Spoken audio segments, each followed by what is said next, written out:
So, John Wall has agreed to a buyout with the Houston Rockets, and he's planning to sign with the Clippers. So, sort of an early free agent signing.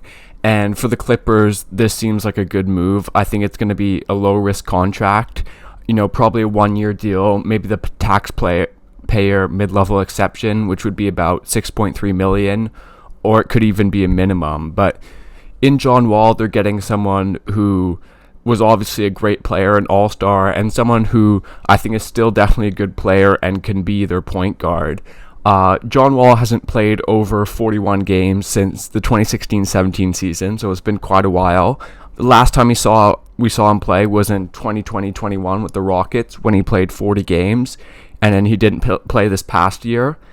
So we haven't seen him play in a while, but he was still a good player the last time we saw him play, averaging about 21 points, 7 assists, and I think the Clippers would be hoping that he can do, maybe something similar to that, maybe a few less shots and being more of a playmaker, because that's what I think will be his primary skill that he brings to the Clippers is his playmaking. The Clippers really haven't had a true point guard in the Kawhi Paul George era, apart from like an older Rondo, and I think Wall is definitely an upgrade on that. And I think, he's sort of their only point guard on the roster. They have Reggie Jackson, but he's more of a shoot first point guard. And I think Wall, he becomes their best playmaker, and I think he can really help them out just initiating the offense and setting things up. So I think that'll be one of the primary things he does. And then, we'll see how the athleticism is, but he's also someone who can get them running in transition, get them easy baskets. So I'm really excited to see John Wall in that situation where he has Kawhi around him, he has Paul George around him, and the Clippers just overall have a loaded roster of two-way players. And I think John Wall fits very well into that as the point guard. And then apart from that, you'd hope he can get to the rim, whether it's him running primary stuff or I'm thinking about the ball being swung to him if Kawhi is drawing extra attention or Paul George drawing extra attention, and he can just attack the defense, try and get to the rim, that sort of thing. He's never been a super efficient player, but I would expect that his efficiency will be able to improve with the Clippers because he's going to be their number 3 option on offense, if not their number 4 and number 5 option, because of guys like Kawhi, Paul George, and then the Clippers also have like Norman Powell, Luke Kennard, Reggie Jackson. As I said, the Clippers, Marcus Morris, they're just loaded with options on both ends of the court. As for the three-point shooting, John Wall has never been a great three-point shooter. He's about 32% for his career.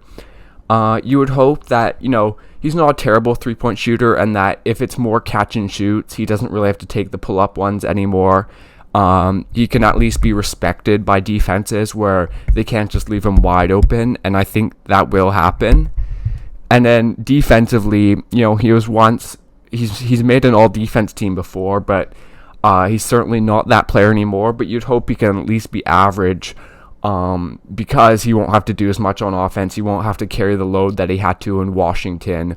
He's going to be more of a secondary player to Kawhi and Paul George, so he can focus on defense, he can focus on playmaking, and I think if he does those things and he buys into being a secondary player behind Kawhi and Paul George, I think he's a really, really great fit because he's a super talented player who's been really good, who's been an all-star, and I think he does have the skill set with his playmaking, with his inside scoring, with his athleticism, and that he can be a great secondary player. And then just overall for the Clippers, I think this is a great signing, very low risk for a player who was once really good and who still is really good. Like, I would expect him to average 15 plus points per game and then try and get up over 6 assists a game and be their leading playmaker, be their leading point guard. And I mean, right now I have the Clippers and the Bucks are my 2 favorites for the championship next year, and this certainly helps out the Clippers. As I mentioned, just a loaded roster. Wings are sort of the king in today's NBA, and they have so many two-way wings.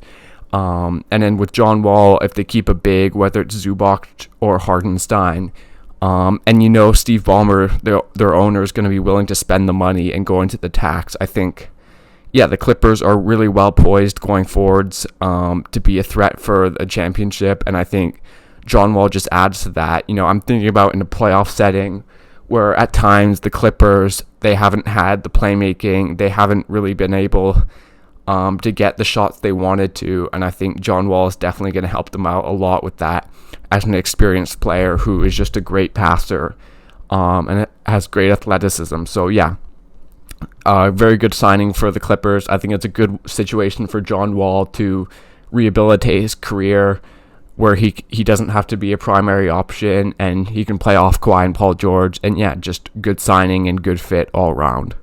Thanks for watching. Leave a like and subscribe to the channel for more NBA content.